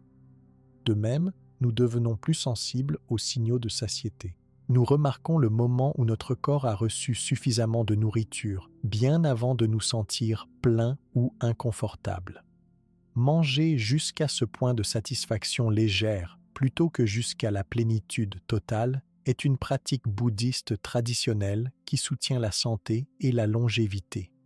Les moines bouddhistes mangent généralement leur dernier repas de la journée avant le coucher du soleil. Cette pratique donne au corps plusieurs heures pour digérer avant le sommeil, ce qui améliore la qualité du repos et permet au système digestif de se reposer pendant la nuit. Des recherches modernes confirment les bienfaits de cette approche, montrant que manger tard le soir peut perturber le sommeil et le métabolisme. Dans certaines traditions bouddhistes, notamment le bouddhisme zen, les repas sont pris dans un silence complet. Ce silence n'est pas austère ou punitif. Il permet simplement une attention totale à l'expérience de manger. Sans conversation, il devient plus facile de remarquer les saveurs, les textures et les sensations du repas. Vous n'avez pas besoin de manger en silence complet pour bénéficier de l'alimentation consciente. Vous pouvez simplement créer des pauses de silence pendant le repas, peut-être les premières minutes, pour établir une présence attentive, ou vous pouvez orienter la conversation vers des sujets qui soutiennent une expérience positive du repas, évitant les discussions stressantes ou conflictuelles à table. Les moines bouddhistes considèrent aussi le jeûne occasionnel comme une pratique bénéfique. S'abstenir de nourriture pendant de courtes périodes peut aider le corps à éliminer les toxines et à se régénérer. Dans de nombreux monastères, les moines ne mangent rien après midi, suivant une règle établie par le Bouddha lui-même. Vous n'avez pas besoin de suivre des règles aussi strictes pour bénéficier des principes de l'alimentation bouddhiste. Même de simples ajustements, comme manger plus légèrement le soir ou prévoir des périodes régulières de 12 à 16 heures sans manger, par exemple de 8 heures du soir à 8 ou 12 heures le lendemain, peuvent avoir des effets positifs sur votre santé. Pour les bouddhistes, l'alimentation n'est pas seulement une question de nutriments, mais aussi d'énergie et d'intention. Les aliments frais, cultivés et préparés avec soin sont considérés comme porteurs d'une énergie vitale qui nourrit non seulement notre corps, mais aussi notre esprit. Les aliments très transformés, vieux ou préparés sans attention, sont vus comme ayant une énergie diminuée ou perturbée. Cette perspective nous invite à être attentifs à la qualité et à la fraîcheur de notre nourriture. Elle nous encourage à préparer nos repas avec une intention positive, sachant que cette attitude influence réellement notre expérience de la nourriture et son effet sur notre corps. La cuisine peut ainsi devenir une forme de méditation en action. Quand nous coupons des légumes, nous pouvons être pleinement présents à cette activité en remarquant la texture du légume, le son du couteau, le mouvement de nos mains. Cette présence imprègne notre nourriture d'une qualité attentive qui se transmet à ceux qui la mangent. L'alimentation consciente nous aide également à développer la modération. Dans un monde d'abondance et d'excès alimentaires, la capacité de savourer pleinement des portions modestes est une compétence précieuse. Quand nous mangeons avec attention, nous découvrons souvent qu'il nous faut moins de nourriture pour nous sentir satisfaits, car nous tirons plus de plaisir et de nourriture de chaque bouchée. Cette modération n'est pas une restriction punitive, mais une forme de respect pour notre corps et pour les ressources de la planète. Elle nous permet de maintenir un poids sain sans régime draconien et de réduire notre impact environnemental lié à la production alimentaire. Pour intégrer l'alimentation consciente dans votre vie, commencez par un repas par semaine ou même un seul aliment par jour. Vous pourriez choisir de manger votre petit déjeuner en pleine conscience ou de savourer consciemment votre première bouchée à chaque repas. Ces petits moments d'attention peuvent progressivement transformer votre relation avec la nourriture. Si vous vivez avec d'autres personnes, vous pourriez suggérer un repas conscient occasionnel comme une expérience partagée. Cela peut créer une nouvelle appréciation commune de la nourriture et une occasion de connexion plus profonde autour de la table. Quand vous mangez à l'extérieur ou dans des situations sociales, vous pouvez toujours pratiquer une forme simplifiée d'alimentation consciente. Prenez un moment pour regarder votre assiette avant de commencer. Respirez profondément et exprimez silencieusement votre gratitude. Prenez conscience de votre première bouchée. Même ces petits moments d'attention peuvent ancrer votre repas dans la conscience. La pratique de l'alimentation consciente peut nous aider à surmonter des habitudes alimentaires problématiques. Beaucoup d'entre nous utilisent la nourriture pour gérer des émotions difficiles ou pour remplir des vides dans notre vie. En mangeant avec plus de conscience, nous commençons à remarquer ces schémas et à développer des réponses plus saines à nos besoins émotionnels. Pour les personnes souffrant de problèmes digestifs, l'alimentation consciente peut être particulièrement bénéfique.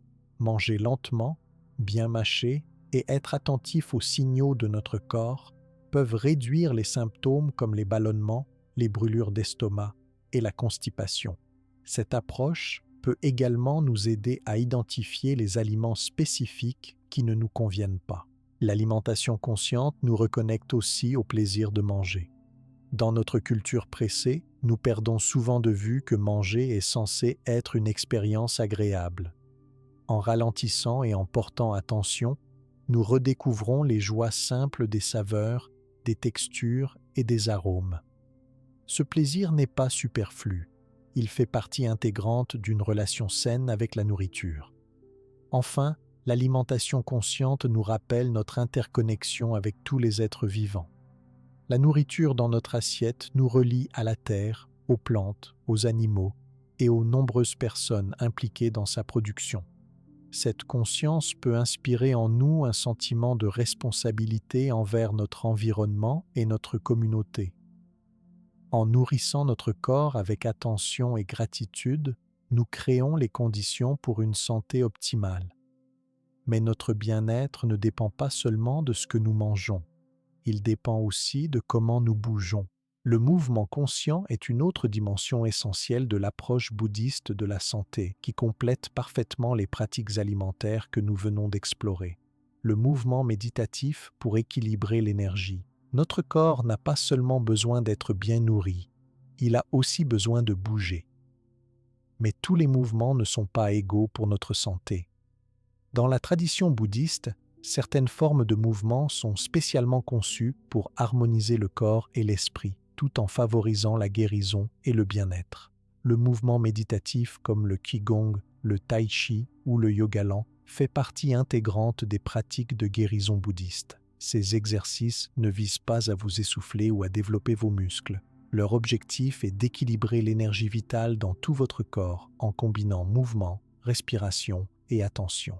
Contrairement aux exercices intensifs qui demandent beaucoup d'efforts et qui épuisent parfois nos ressources énergétiques, ces mouvements méditatifs rechargent notre énergie. Ils créent un équilibre entre l'activité et le repos, entre l'effort et la détente, entre la conscience et le lâcher-prise.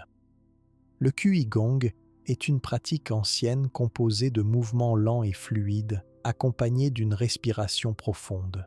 Ces mouvements sont conçus pour faire circuler l'énergie vitale, appelée Qi, à travers les méridiens du corps. Ces méridiens sont des canaux par lesquels l'énergie circule, selon la médecine traditionnelle chinoise. Une séance typique de Qigong commence par quelques instants de calme, debout ou assis. Puis viennent des mouvements simples des bras, des jambes et du tronc, toujours coordonnés avec la respiration. Un mouvement très basique consiste à lever lentement les bras pendant l'inspiration, puis à les redescendre pendant l'expiration, en imaginant que vous tirez l'énergie du ciel vers la terre. Le Tai Chi est une forme d'art martial pratiquée lentement comme une méditation en mouvement. Il consiste en une série de postures qui s'enchaînent sans interruption, comme une danse au ralenti. Chaque mouvement a une signification dans les arts martiaux, mais quand il est pratiqué lentement, son objectif devient la santé et l'équilibre plutôt que le combat. Le Tai Chi améliore l'équilibre physique, la flexibilité et la force tout en calmant l'esprit. Il est particulièrement bénéfique pour les personnes âgées car il réduit les risques de chute en renforçant les muscles des jambes et en affinant la conscience corporelle. Le yoga lent, notamment les styles comme le yin yoga ou le yoga restauratif, met l'accent sur la respiration et l'alignement précis des postures. Contrairement aux formes plus dynamiques de yoga, ces styles invitent à rester dans les postures pendant plusieurs minutes, permettant un relâchement profond des tissus. Dans le yoga lent, on étire doucement les muscles et on ouvre les articulations sans forcer. On travaille avec son corps, pas contre lui. On respecte ses limites tout en les explorant gentiment. Cette approche douce permet même aux personnes avec des restrictions physiques de pratiquer confortablement.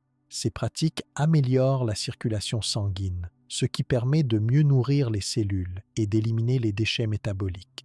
Quand le sang circule efficacement, l'oxygène et les nutriments atteignent tous les tissus du corps, y compris ceux qui peuvent être blessés ou malades. Ces mouvements renforcent aussi le système immunitaire en réduisant le stress et en stimulant la circulation lymphatique. Le système lymphatique est crucial pour notre immunité, mais contrairement au système sanguin, il n'a pas de pompe comme le cœur. Le mouvement devient donc la pompe qui fait circuler la lymphe, transportant les cellules immunitaires dans tout le corps. Le mouvement méditatif développe également la flexibilité et prévient les blessures.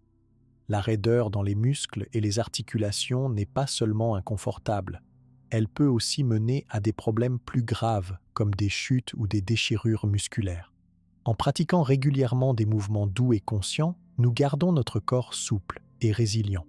Ces pratiques sont particulièrement bénéfiques pour les personnes souffrant de douleurs chroniques ou de mobilité réduite. Là où des exercices plus vigoureux pourraient aggraver ces conditions, le mouvement méditatif offre une façon douce mais efficace de maintenir ou d'améliorer la santé physique. Par exemple, des études ont montré que le tai chi peut réduire significativement les douleurs de l'arthrite. Le Qigong a prouvé son efficacité pour soulager les maux de dos chroniques. Le yoga lent peut aider les personnes souffrant de fibromyalgie à réduire leurs douleurs et à améliorer leur qualité de vie. Le mouvement méditatif peut être adapté à toutes les capacités physiques. Vous pouvez pratiquer ces exercices debout, assis sur une chaise ou même allongé sur un lit si votre mobilité est très limitée. L'essentiel n'est pas la forme extérieure du mouvement, mais la qualité d'attention que vous y apportez. Même des mouvements très simples, pratiqués avec une attention totale, peuvent avoir des effets profonds sur la santé. Lever et baisser lentement les bras en coordonnant ce geste avec votre respiration peut sembler banal, mais fait avec une conscience pleine, ce simple exercice active votre circulation, calme votre système nerveux et recentre votre esprit. Ces pratiques nous enseignent également à bouger avec plus d'efficacité dans la vie quotidienne, réduisant ainsi la tension inutile. Beaucoup d'entre nous accumulent des tensions en marchant, en nous asseyant ou en soulevant des objets de façon inappropriée. Le mouvement méditatif nous rend plus conscients de notre posture et de nos habitudes de mouvement. Pour commencer à pratiquer le mouvement méditatif, vous n'avez pas besoin d'équipement spécial ni même de beaucoup d'espace. Quelques mètres carrés suffisent pour la plupart des exercices. Des vêtements confortables qui ne restreignent pas vos mouvements sont recommandés. Vous pouvez commencer par quelques minutes chaque jour, peut-être 5 ou 10 minutes le matin pour réveiller votre corps en douceur. Avec le temps, vous pourrez augmenter progressivement jusqu'à 20 ou 30 minutes si vous le souhaitez. Il existe de nombreuses ressources pour apprendre ces pratiques, des livres, des vidéos en ligne, des applications mobiles, mais si possible, il est préférable de commencer avec un instructeur qualifié qui peut corriger votre posture et adapter les exercices à vos besoins spécifiques. Dans le Qigong, un exercice simple pour débutants s'appelle « Soulever le ciel ». Tenez-vous debout, pieds à la largeur des épaules. Inspirez en levant lentement les bras devant vous, puis au-dessus de votre tête, paume vers le ciel. Expirez en redescendant les bras sur les côtés, paume vers le sol. Répétez ce mouvement 8 à 12 fois, en synchronisant parfaitement le mouvement avec votre respiration. Pour essayer le tai chi, vous pouvez commencer par la position de base appelée « embrasser l'arbre ». Tenez-vous debout, genoux légèrement fléchis. Levez vos bras devant vous comme si vous teniez un gros ballon contre votre poitrine. Vos épaules sont détendues, votre dos est droit. Restez dans cette position pendant 1 à 3 minutes en respirant profondément. Cette posture simple renforce vos jambes, améliore votre équilibre et cultive une sensation de calme centré. Pour le yoga lent, une posture accessible est la montagne, Tadasana. Tenez-vous debout, pieds ensemble ou légèrement écartés. Distribuez votre poids uniformément sur vos pieds. Allongez votre colonne vertébrale. Laissez vos bras pendre naturellement le long du corps. Respirez profondément et ressentez la stabilité et la force de cette posture apparemment simple. Vous pouvez y rester 1 minute ou plus en observant les sensations dans votre corps et le flux de votre respiration. Si ces postures debout sont trop exigeantes, toutes peuvent être adaptées pour être pratiquées sur une chaise. L'essentiel est de maintenir l'alignement de votre colonne vertébrale et la connexion consciente entre le mouvement et la respiration. En pratiquant régulièrement le mouvement méditatif, vous pourriez remarquer des changements subtils dans votre corps et votre esprit. Votre posture s'améliore. Vos mouvements deviennent plus fluides et gracieux. Votre respiration devient plus profonde et régulière. Votre esprit devient plus calme et concentré. Ces pratiques nous rappellent que notre corps est fait pour bouger. Le mouvement n'est pas seulement nécessaire pour notre santé physique, il influence aussi notre état mental et émotionnel. Quand nous bougeons avec conscience, nous créons une harmonie qui soutient tous les aspects de notre être. Pour les bouddhistes, le mouvement méditatif est aussi une façon de pratiquer la pleine conscience dans l'action. Au lieu de réserver la méditation au moment où nous sommes assis immobiles, nous apprenons à maintenir cet état d'attention clair même quand nous bougeons. Cette compétence s'étend ensuite naturellement à toutes nos activités quotidiennes. Ces pratiques nous enseignent également la patience et l'acceptation de nos limites actuelles. Dans notre culture qui valorise la vitesse et la performance, le mouvement lent et attentif peut sembler contre-culturel. Pourtant, c'est précisément cette lenteur qui permet une guérison profonde et durable. Le mouvement méditatif nous invite à honorer notre corps tel qu'il est aujourd'hui, avec ses forces et ses faiblesses. Cette acceptation n'est pas de la résignation, c'est une reconnaissance réaliste de notre point de départ, à partir duquel un véritable changement peut se produire. Cette attitude d'acceptation bienveillante envers notre corps est au cœur de l'approche bouddhiste de la guérison. Elle constitue une forme de compassion envers nous-mêmes, une qualité essentielle que nous allons maintenant explorer plus profondément. La compassion envers soi-même et l'acceptation de l'impermanence. Cette attitude d'acceptation bienveillante envers notre corps que nous développons dans le mouvement méditatif nous conduit naturellement vers une qualité essentielle, la compassion envers soi-même. Cette qualité, souvent négligée dans notre culture, est pourtant cruciale pour notre guérison et notre bien-être global. La compassion envers soi-même est un élément fondamental de l'approche bouddhiste de la santé. Les enseignements bouddhistes nous rappellent que nous devons traiter notre corps avec la même gentillesse que nous accorderions à un ami cher qui souffre. Cette attitude contraste fortement avec la tendance moderne à pousser notre corps au-delà de ses limites, à le critiquer constamment ou à ignorer 6 signaux de fatigue et de douleur. Dans notre société, nous sommes souvent très durs avec nous-mêmes. Nous nous imposons des standards impossibles. Nous nous blâmons quand nous tombons malades, comme si la maladie était un échec personnel. Nous nous impatientons quand la guérison prend du temps. Cette dureté envers nous-mêmes n'accélère pas la guérison, elle la ralentit. La compassion envers soi-même inclut plusieurs éléments importants. D'abord, le repos adéquat. Les moines bouddhistes comprennent l'importance d'alterner activité et repos. Ils savent que le corps a besoin de périodes de récupération pour maintenir sa santé et pour guérir quand il est malade ou blessé. Dans notre monde qui valorise l'activité constante, prendre du repos peut sembler paresseux ou indulgent. Pourtant, c'est un besoin fondamental de notre corps, aussi important que la nourriture ou l'eau. Quand nous sommes malades ou blessés, ce besoin devient encore plus crucial. La compassion envers soi-même implique aussi d'écouter attentivement les besoins de notre corps. Chaque corps est unique, avec ses propres forces et vulnérabilités. Ce qui fonctionne pour une personne peut ne pas fonctionner pour une autre. En écoutant notre corps avec bienveillance, nous apprenons à reconnaître ce dont il a vraiment besoin pour être en bonne santé.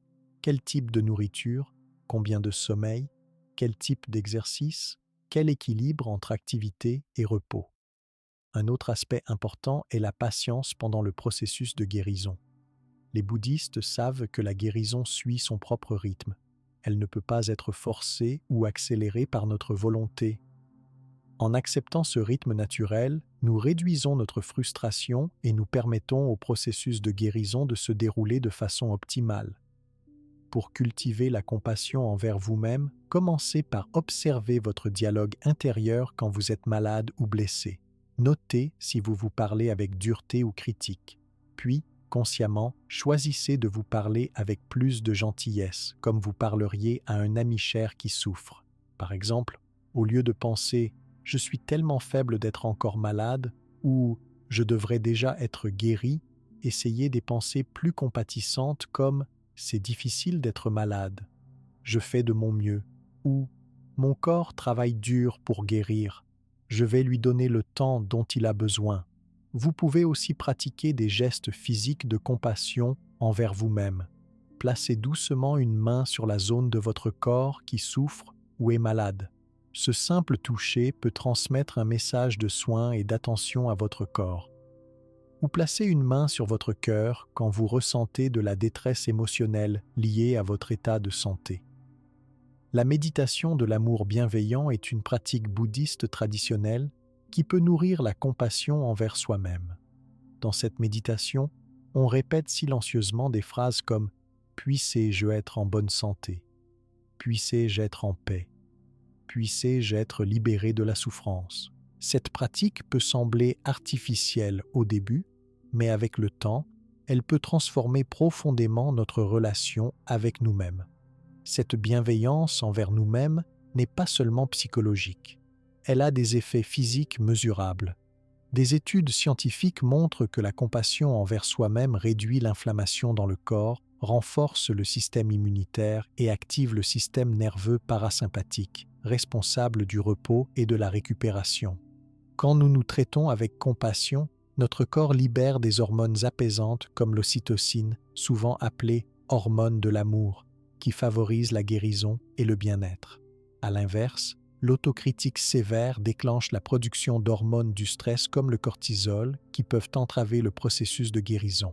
Parallèlement à la compassion envers soi-même, l'acceptation de l'impermanence nous libère d'une autre source de souffrance inutile. Le bouddhisme enseigne que tout change constamment, y compris notre corps et notre santé.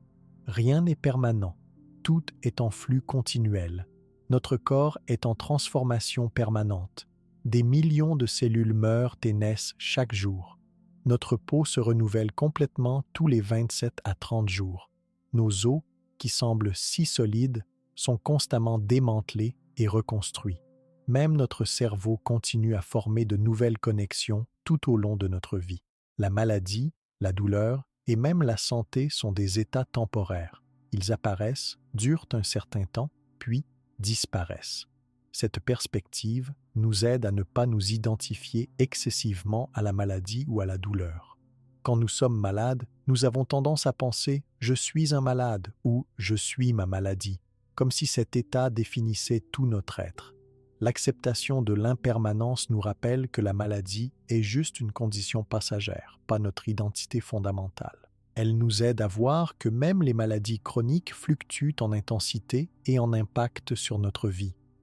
Il y a des jours meilleurs et des jours plus difficiles, mais rien ne reste exactement pareil. En acceptant la nature transitoire de toute expérience, nous réduisons la résistance mentale qui peut aggraver la souffrance physique. Cette résistance prend souvent la forme de pensées comme « cela ne devrait pas arriver » ou « je ne peux pas supporter cela ». Ces pensées créent une tension supplémentaire qui amplifie notre douleur. Quand nous acceptons que la douleur fait partie de la vie, qu'elle va et vient comme tout le reste, nous pouvons la tenir plus légèrement. Nous n'ajoutons pas une couche de souffrance mentale à notre douleur physique. Cette acceptation nous permet de naviguer plus sereinement à travers les hauts et les bas de la santé. Cette acceptation ne signifie pas résignation ou abandon. Ce n'est pas dire « je serai toujours malade ». Alors pourquoi essayer de guérir ? C'est plutôt une compréhension profonde de la nature de la réalité qui nous libère des attentes rigides et de la frustration qu'elles engendrent. Pour cultiver l'acceptation de l'impermanence, commencez par observer les changements constants dans votre corps et vos sensations. Notez comment votre énergie fluctue au cours de la journée. Remarquez comment une douleur change d'intensité ou se déplace légèrement. Observez comment votre humeur passe d'un état à un autre. Vous pouvez aussi méditer sur l'impermanence en vous concentrant sur votre respiration. Chaque inspiration est suivie d'une expiration, puis d'une nouvelle inspiration, dans un cycle continu de changement. En suivant attentivement ce rythme naturel, vous intégrez l'idée d'impermanence dans votre expérience directe.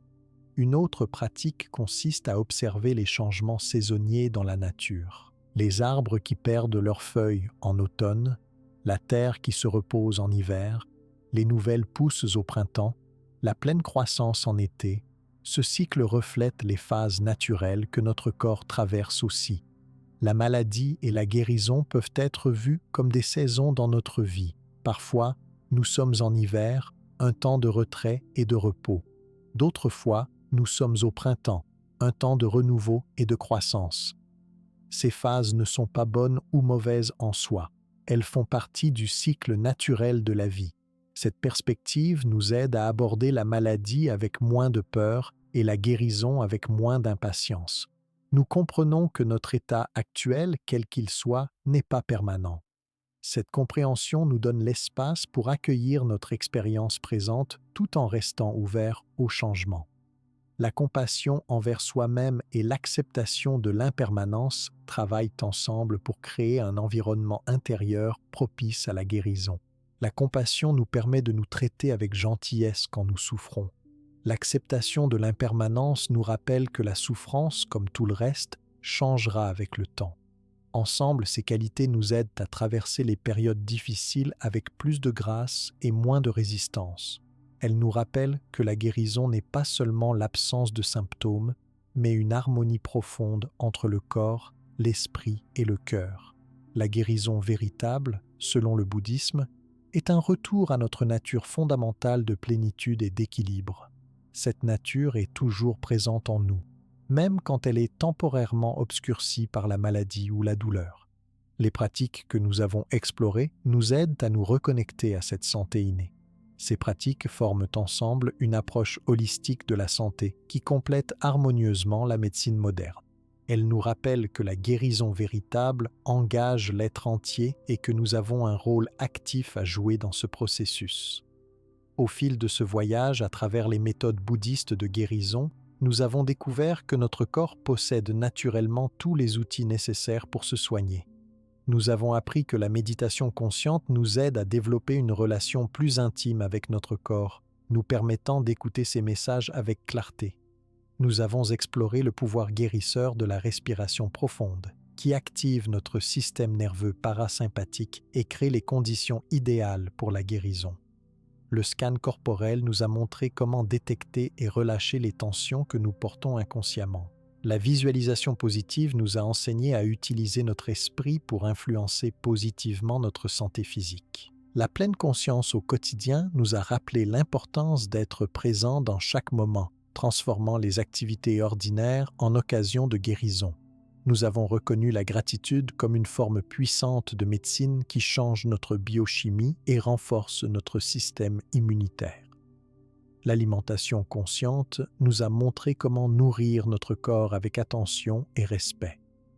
Le mouvement méditatif nous a offert des façons douces mais efficaces de maintenir notre corps en bonne santé.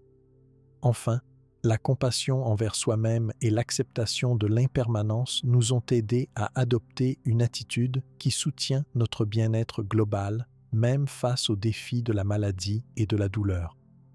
Ces pratiques millénaires nous rappellent une sagesse profonde que nous avons peut-être oubliée dans notre monde moderne. Notre corps n'est pas une machine à réparer, mais un système vivant et intelligent avec lequel nous pouvons collaborer. En intégrant ces approches dans notre vie quotidienne, nous pouvons découvrir notre potentiel inné de bien-être et de résilience et vivre chaque jour avec plus de présence, de joie et de santé véritable.